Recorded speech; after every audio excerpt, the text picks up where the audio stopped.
வந்திருக்கும் திரையுலக எல்லா சங்கங்களுடைய தலைவர்களே, இங்கே வருகை தந்திருக்கும்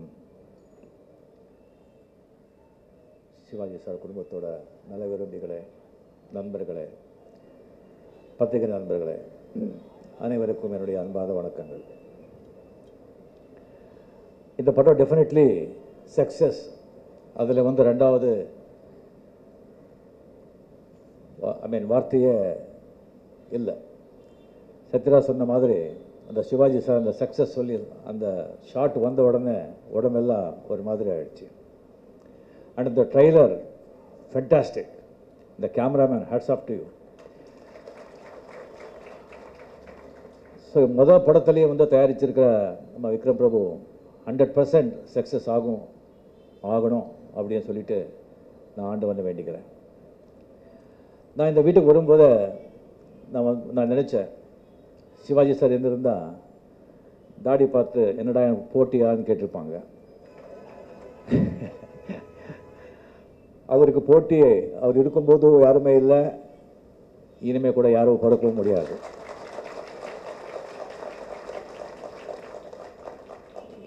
இந்த வீட்டுக்குள்ளே வரும்போது எப்போவுமே பார்க்கும்போது 2 நிகழ்வு எனக்கு ஞாபகம் வருது. ஃபஸ்ட்டு நான் இங்கே வந்தது 78 நினைக்கிறேன், 77, 78 நான் வாழ வைப்பேன் அந்த படம் அப்பாவோட ஆக்ட் பண்ணிகிட்டு இருக்கும்போது, என்னடா சண்டே ஃப்ரீயா அப்படின்னு கேட்டாங்க. இல்லை ஃப்ரீ தான், ஷூட்டிங் இல்லை. சரி சார், ஃப்ரீயாக இருந்தால் வீட்டுக்கு வா, பிரியாணி போடுறேன், சாப்பிட்டு போ அப்படின்னு சொன்னாங்க. சரி அப்போ கூப்பிட்டாங்க அப்படின்னு சொல்லிட்டு நான் ஃபஸ்ட்டு இந்த வீடு பார்க்குறேன். உள்ளே வர்றேன். பார்த்த உடனே எனக்கு அந்த மாதிரி ஒரு பிரம்மாண்டம் நினச்சி கூட நான் பார்த்தது கிடையாது. அதுக்கப்புறம் என்னை மட்டும் கூப்பிட்டுருந்தாங்க நினச்சேன். நான் உள்ளே பார்த்தா சரியாக ஒரு 200 பேர் 300 பேர் இருக்காங்க. எல்லோரும் சரி சினிமாவுக்கு சம்மந்தப்பட்டவங்க ஒருத்தரோ 2 பேர் அவ்வளோதான். மிச்சம் எல்லாமே வேறு வேறு லெவலு, வேறு வேறு கிளாஸு, வேறு வேறு கேட்டகரி, வேறு வேறு திங், எல்லாமே ஒரு 200-300 பேர்.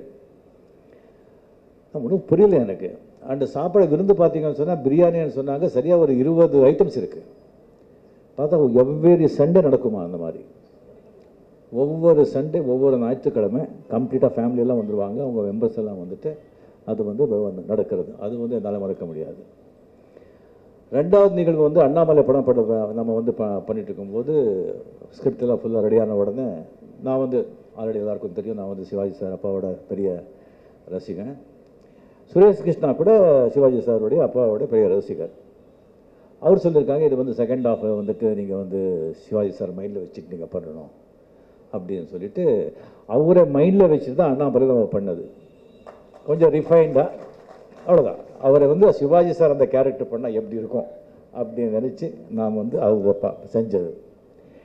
ஸோ அந்த படத்தை சிவாஜி சார் காமிக்கணும் அப்படின்னு சொல்லிட்டு அந்த படம் தேட்டருக்கு பார்த்தது. ஒன்று படையப்பா, இன்னொன்று அண்ணாமலை. படையப்பா அவர் ஆக்ட் பண்ணியிருந்தாங்க, அதனால் பார்த்தாங்க. அண்ணாமலை படம் பார்த்துட்டு வீட்டுக்கு கூப்பிட்டாங்க. வீட்டுக்கு கூப்பிட்டு என்னை பாராட்டினாங்க. அது என்னால் மறக்க முடியாத ஒரு நிகழ்வு.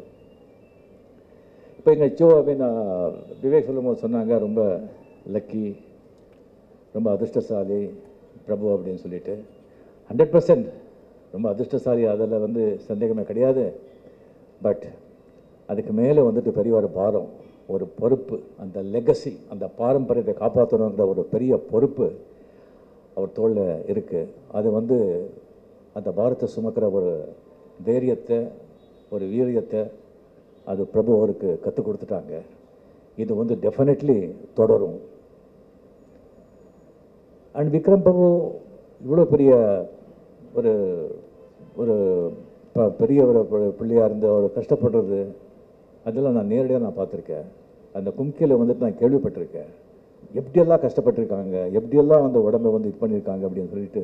அது சாதாரணமாக யாராலையும் பண்ண முடியாது, தேவையும் இல்லை.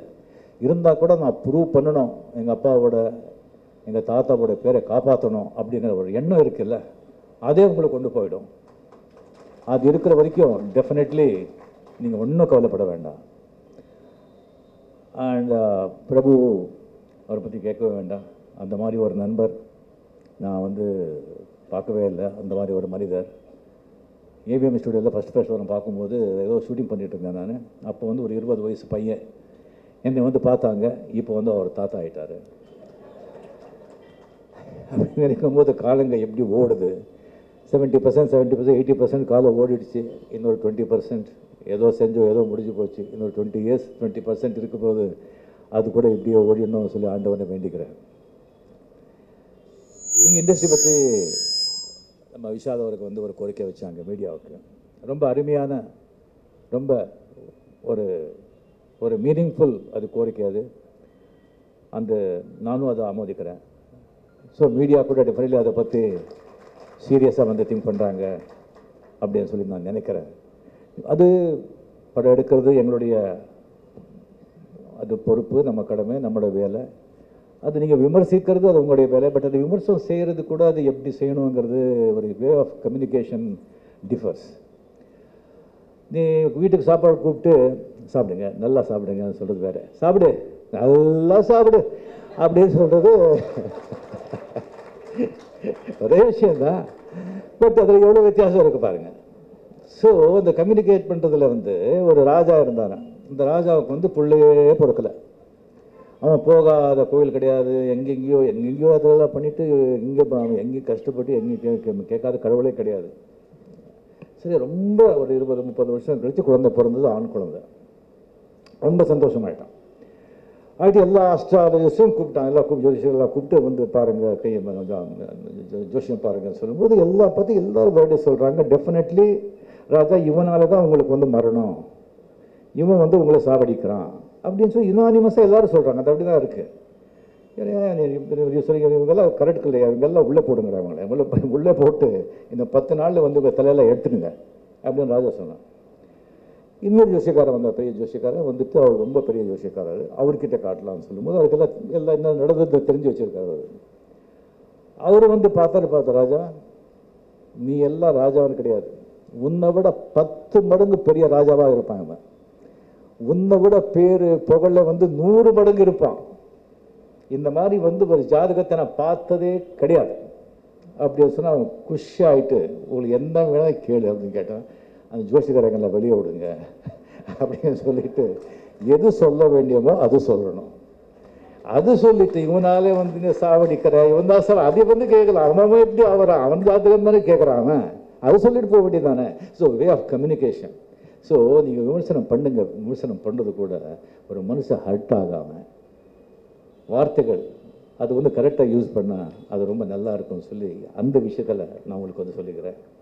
ஸோ இந்த சினிமாங்கிற ஒரு விஷயம் வந்ததுனால ப்ரொடியூசராக இருக்காங்க. அந்த ப்ரொடியூசர் வந்து மேடையில் வந்துட்டு எல்லா வந்து இவன் தலைவர்கள், விநியோகஸ்த தலைவர், ப்ரொடியூசர்ஸுடைய தலைவர், அந்த Vishal, hats off to you, your achievement. Definitely நிறைய நல்லது நடக்கும்னு சொல்லிட்டு நடக்குங்கிற நம்பிக்கை எனக்கு இருக்குது.